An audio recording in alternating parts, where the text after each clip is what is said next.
এ ফেরেশতা, এ জমিন, তোমরা যারা জমিন ধ্বংস করে দিতে চাও, আমি আল্লাহ দেখতেছি কেমন গুনাহ হইতেছে।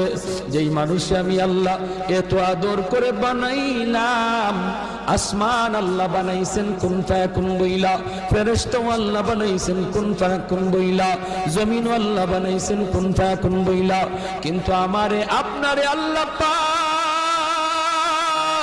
কুন ফায়াকুন বইলা বানায় নাই। আমাকে আপনাকে যখন আল্লাহ বানাইছে, খালাকতু বিয়াদাইয়া, আল্লাহ বলে আমি আমার নিজের হাত দিয়া বান্দা বান্দিরে বানাইছি। কারণ এই চেহারার মধ্যে এত দামি কপাল, ওই কপাল দিয়া বান্দা আমার কুদরতি কদমে সাজদা দিবে। এই কপালটার এত দাম।